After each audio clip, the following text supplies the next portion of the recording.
really looking forward to sharing a little bit more on this because it's extremely close to my heart and something that gets me extremely angry. Yeah. I think we're actually going to get in trouble from a lot of accountants for doing this.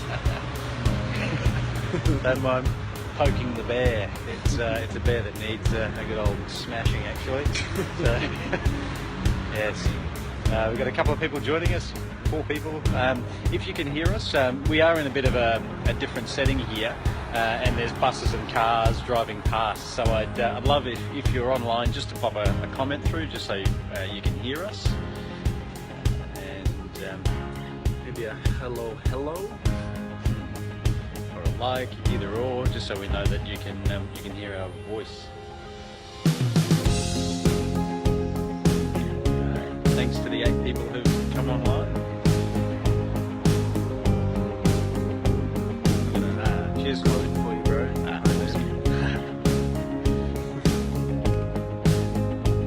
Hey there, Al. Cheers, Harvey. Yeah, if anyone else can just pop through a like or a comment, just so we know you're online. G'day, Anthony. Just shot you an email, actually. Hey, Mr. Bully. Oh.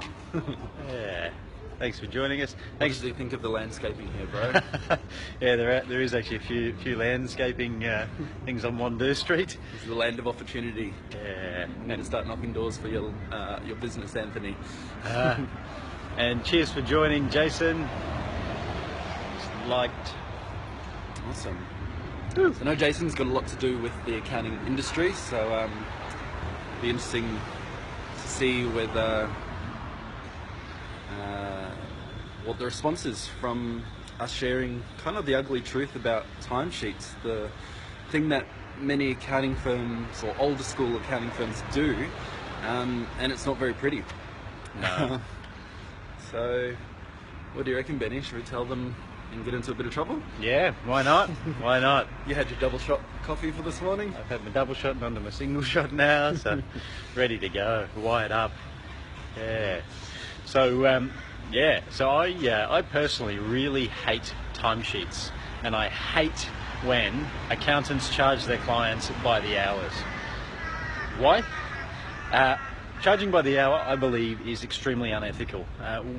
What it means is that the more time that accountant spends on your job, regardless of the outcome, regardless of is it good for you or bad for you, they bill you by the hour. So if they're like really slow typers, Yep, or if they want to increase their billings for the day, that's just right. go slow. If they've had a bad morning, or they might have had a few beers at lunch and you're up for the afternoon, sorry, you're getting underperforming hours. So do they charge you 60% of their hourly rate, or what is it? And that's where I get really, really pissed off at accountants who just abuse the fact that they're charging by the hour. And is it even by the hour? Because I've heard about this idea of 6-minute blocks and charging by the minutes even. Like, what is it like in previous firms that you worked in keeping your timesheet full? Yes, so more so the pressure when I was working at one of the big 4 accounting firms. I'll do the graciousness of not mentioning their names, but anyone who's interested, check my LinkedIn profile. They forced you to get 7 chargeable hours a day out of 7.5 of being at work, or getting paid to work anyway. So that in that 7.5 hours, you had to include lunch breaks and going to the loo and grabbing a coffee and all that sort of thing. And when you add it up, 7 hours is a lot of time in between that. Team meetings. Who pays for that? Well, it's unfortunate because someone did, and the pressure is on the accountants to actually bill their clients regardless of really where their time's being spent. And so what I'd like to see in the accounting industry is people backing themselves and saying, here's a fixed outcome and here's a fixed price to deliver that outcome. There's no ambiguity, there's no questions asked or surprise amounts. I've heard of people being quoted $1,500 and then the bill's 10 grand. It's ridiculous. Stop it. Stop it. I'm getting angry. Bro, I saw this post the other day. It was a quote, inspirational quote by somebody, and they said, you don't get paid for the hour, you get paid for the value that you bring to that hour. So what are your thoughts on that sort of philosophy when it comes to the value that you bring to clients when it comes to time? Yeah, there you go. Well, here's an example, and I might switch it to mowing a lawn. So you've got a lawn, it's a certain square meters. Now you could charge by the hour, or you could charge by the product, or the actual mowed lawn. And now where I'm going with that is, you might walk slowly, or you might walk fast and get it done quickly, but the outcome is still the same. Similar what we've been saying. Sorry, there's a few cars passing, so apologies if the noise is too much. Similar to charging by the hour, it doesn't tell you anything about the value of the outcome. There's no relation to the time. There's no acknowledgement for the years and years of study someone might have done or might not have done. It's just one hourly rate for someone to be present, and regardless of if they actually do anything. Yes. Cool. So, any other insights from within an old school accounting firm, like how this timesheet saga ends up rolling out, and what impact that has on the client? Yeah. Well, the biggest thing I see is actually the surprise element to it. So, if you're a client being billed by the hour and you submit a project for that firm to do, you don't know what it's going to cost you. Either do they before it starts. They could give you a range, but who knows? Who knows what it will actually be? And that's the reason, that it's just not a great idea.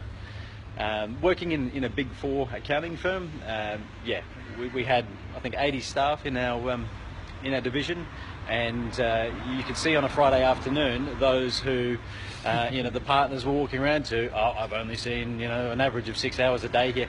What kind of place to work is that when you're not even focusing on the outcome to the client? You're not focusing on things like tax saved or profit increased and things that actually matter to clients. All the accountants are focused on is billing the hours. And imagine people working for you, or accountants working for you, but all they care about is hours billed and not the result to you. And maybe that's an answer. Earlier in the week, Harvey, you asked me, how do accountants miss this stuff? Maybe there's an explanation, is they just focus on hours and not actual meaningful numbers to clients. Yeah, and could you just give some context as to what I was asking? What do you mean by this stuff? Yeah, okay.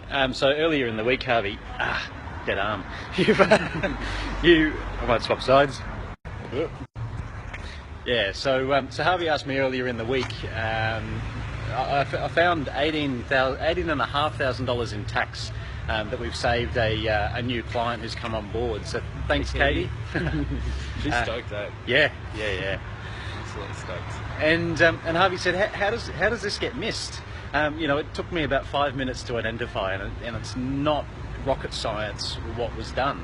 And talking through this timesheet thing this morning is a good guess at why small things like that are actually missed. I don't feel fulfilled in what I do without saving a client more tax than we actually cost them in accounting fees, and even then we want to do that 2 or 3 or 10 times over. So that matters more to me than hourly rates, because we don't even record time. It means nothing. It's the result. That's it. And one thing I've noticed with a lot of clients who've been coming on board is in relation to their previous accountant, they've been scared to pick up the phone or scared to send an email, ask for some advice, because they know that it's going to be another bill, bang in your face, bang in your face. And we won't say his name, but I remember you ran out of your office swearing one day. Remember the client, and you had to look through what the previous accountant had been charging for? Yes. I'd never seen Ben, well, you saw Ben a bit angry before. Dear. But what was going on with that situation? Yeah. So I had someone, a new client, probably about 6 months ago, and one of his complaints when he joined was his accountant actually rang him up and said, "Oh, do you want to go for a coffee?" "Oh, yeah, good. Oh, it'd be great to catch up." And what happened is they went out for a coffee. They were there for maybe an hour, maybe a bit more, just talking about life, golf, kids, and all that sort of stuff, which is amazing. Yeah, that's good. Amazing. Focus on the stuff that matters, but. The week following, he received an invoice for that meeting. No warning, no nothing, and that's why I was extremely pissed off. And well, so it was the client. Exactly right, and that is, if there's any accountants listening, and there probably are, and you're charging by the hour, stop it, because you are losing clients because you're not looking after them and caring about them. That is the bottom line. If you are charging by the hour, they don't want to sit in the room with you and talk about life. They don't want to get to know you on a deeper level because you are charging them by the hour. All they want is you to deliver what you're being paid to do in the shortest amount of time, and really it's a relationship where they actually don't care either about you because of that. So invest the time. I even heard of a partner in an accounting firm who refused to go and visit their clients at their houses or offices. Yeah, it would take too much travel time. Yeah, too much travel time. You'd lose hours in a day. And yes, you do. I use the time to make phone calls during that time as well, which can be really effective use. And the impact you actually see when you actually go out to someone's house or office is amazing. And it doesn't it's not groundbreaking to me. It's actually just respect, and it's a human beings. Exactly right. How we connect with each other. And it's actually an effective way of working with them if they've got all their records and things at their office or at their home. So it actually works in your favour if you use the travel time wisely. So yeah. So bro, if someone's watching this, they're not a client of Inspire. Obviously with Inspire, everything's up front, and in fact, our fees are paid for themselves through the tax we save client. So you shouldn't even really be, it's not really a cost, it's an investment in a return that is funded by the ATO essentially. And that's what it is. It's money you otherwise would have paid to the tax man.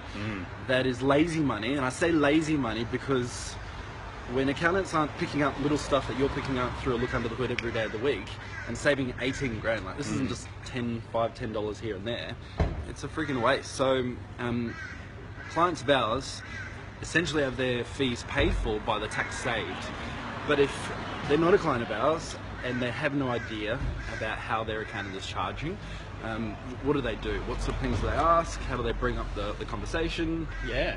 Do they just move on? I would. If your accountant's charging you by the hour, find someone who doesn't charge by the hour, for all the reasons I've just gone through, and I'm switching arms again because the other one's dead now. But yeah, if you are being charged by the hour and you actually like your accountant, I'd just have a conversation with them. Say, hey, I'd love to work out a fixed price for what we're doing on a regular basis, and that might be a nice middle ground. But there's problems with charging by the hour. Things like not even wanting to invest the time in learning about each other and your family and that sort of stuff. But my gut feel is that if you are being charged by the hour, you don't have much of a relationship with your accountant or their team. So yeah, that's a gut feel, and I'm happy to be proven wrong. Awesome. Yes. Well, we've got quite a few of you guys online. Are there any questions that you guys would like to ask Benny while he's in angry mode? Beast mode. You're like Angry Birds, bro. Which is understandable. Inspire exists to disrupt an ancient industry, really. Thanks, AMG. I believe the days where you only see your accountant once a year, and he sends you a surprise bill for work you didn't ask for or expect or plan for, I think those days are gone. I really do believe so. So Inspire exists to disrupt that industry, and as a result, all of the young families in business who we serve are the beneficiaries, such as Katie, we saved her 18 plus, but how did the whole $20-something thousand go back into her account? I didn't understand that bit yesterday. Yeah, no, good point. I'm not going to take credit for the full 23,000, but basically we saved Katie 18.5 grand in tax. There were a few things that she can stop doing and also get a refund for that equal that 23 grand in her bank account. So that's the difference in summary. Bro, I was talking to Jake, who's an accounting intern, who I think you gave some time yesterday to explain how we do look under the hoods, which is a second opinion on your tax position. It's good for business owners who've got that inkling that they might be paying a bit too much tax. Pay $500, Ben looks under your hood, which is your zero files and your tax and accounting lodgements in the past, and just confirms whether what you've paid is right, or in Katie's scenario, whether your inkling has been right. But anyway, the story goes, I was talking to Jake, accounting intern, not even an accountant yet, but studying at uni, and I asked him, because I didn't get the details of how you found the stuff for Katie, and he goes, bro, I'm an accounting student, and even I know that that's not right, like what that other accountant missed.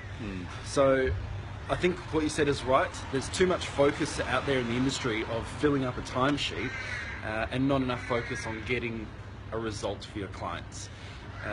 So the results that you should be looking for are tax saved, profits increased, saving your clients time, and increasing their wealth. That's it. And I think the last one, which not many people talk about, is making them happy. Sometimes there's financial decisions that, sometimes there's decisions that aren't completely the best financial decision, but is great for the family at that time. So for example, $5,000 technically could go towards an investment in, future wealth. But also it might be the difference between a great year had if that was put towards a family holiday. And I'm not saying just blitz it all and spend it all, but sometimes as your advisor, we're going to help you guys to make smarter financial decisions about how you use your money. And it's not always just about the return and about the dollars in the bank. A lot of it is actually about how can we enjoy the moment? How can we take this precious time with our family?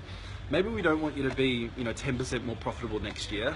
Maybe we just want you to have the freedom to be able to leave the office at 3 o'clock and pick up the kids. That's it. So it's not always just about numbers and numbers and numbers, but we do want the ability to help you leverage those numbers to have a beautiful lifestyle. And if family's number one to you, which it is for everyone here at Inspire, as you know, then I know you guys will be on board with that vision. So any final comments or any questions that we wanted answered? Yeah, I might as they come through. Yeah, so Paul's commented one of many reasons why I left Guys to start up myself. So Paul's an accountant. He agrees with all the points made, and he said that the coffee story I mentioned made him angry too. Thanks, Paul. What was the coffee story? The coffee was inviting your client out for coffee and then charging them. Yeah, that's shit. Yeah.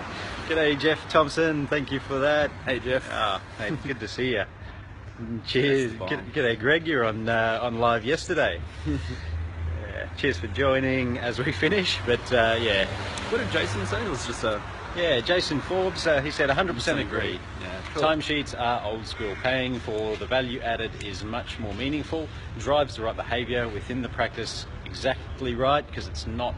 It's everyone focused on things that matter and not on billing hours, and produces better outcomes. Yeah. Do you mind if I just say a final word about radicals? Yeah. I just want to let you guys know that we're not here like stirring the pot just to be annoying. I will fight you though if you charge by the hour. We're sharing this stuff because we want the industry to be better. We want these guys, we don't want to take everyone's clients, although that's what's happening right now is people are dissatisfied with the quality of advice that's out there, and they're flocking to firms who are human beings, who care about family and who actually deliver measurable results. But what Ben and I also invest our time into is we've started a collaboration movement. It's called Accountants Making Radical Impact. And it's where we get like-minded accounting firms together to share ideas about how we can take our industry from the ancient dinosaur age that it was and has been for so long, and share ideas so we can help bring it better. So while we're sort of lifting the lid on some things that accountants probably, or the older school accountants, don't want to be known out there, I also want to just put that with a right hook to let you know that we're also doing our bit to improve the industry. And if you're an accountant who is listening in on this session, then I encourage you to check out Accountants Making Radical Impact. It's a collaborative movement where we believe that there's more than enough work out there, there's more than enough clients out there for whom we can serve, So rather than pretend that we're in competition with each other, because there is an abundance of opportunity, let's help each other out and raise the tide in quality of advice. So that's a little message for the accountants who are probably watching this video. It is designed to disrupt. It is designed to get you guys to pull your finger out and get with the modern day. No one likes surprises. No one likes to be screwed around or to be charged for a coffee you've been taking them. What people love is to know up front what the value of your advice is and for you to deliver that as to their expectations. It's all. It's not hard. It's actually not that hard. And clients of Inspire, it's been nice to serve you guys. That's it. And I might just answer Greg's question. So Greg's an accountant, and he said, sorry, I'm late. Do you still do timesheets then if you charge value add? My answer is no. If we don't charge by the hour because of things like product, you might feel tired one day, or not be at 100% all the time. We don't actually think that tracking time for even productivity makes any sense either, because there's so much difference in 1 hour from the next, that you'll get more from walking around the office and talking with your team and understanding what's going on in their workday and their life than you will from a timesheet. Timesheets are useless. So I bet you if you turn them off, if you get rid of them, even if you're not charging by the hour but you're still using timesheets, if you turn them off, you'll be no better or worse off. But your team will love you. They won't be spending half an hour at the end of the day mucking around trying to work out where every 6-minute block went. They'll be thanking you and using that half an hour to add value to a client. So there's my angry rant, and I feel very strongly about that. Happy to be challenged. Vinny, remember, I haven't taken a taxi for a long time. Yes. Yuck. I'll do anything in my power to not be in one. But I remember, probably about a year ago, the last one I took. Remember that disgusting feeling sitting in the back of the taxi and they're taking you to where you want to go, but all you can look at is that clock. Yep. And the price, and it goes up and up and up. And as nice as the taxi driver may have been, that's all I could focus on. I hated it. Yeah. I absolutely hated it. So your team members hate it if you're the team member of someone who works in an accounting firm who does timesheets, and your clients hate it. So why the hell are you still doing it? That's it. Yes. Carl Jackson. Carl's another accountant. He's asked, how do you overcome a client asking for time spent on their work? Very easy answer. We cannot give them that. We cannot give them a time spent on their job. That's irrelevant. Do we give them the outcome? Yes or no. It's either a one or a two. It's binary. There's no, did you produce the outcome that you quoted up front for a fixed price? And there's no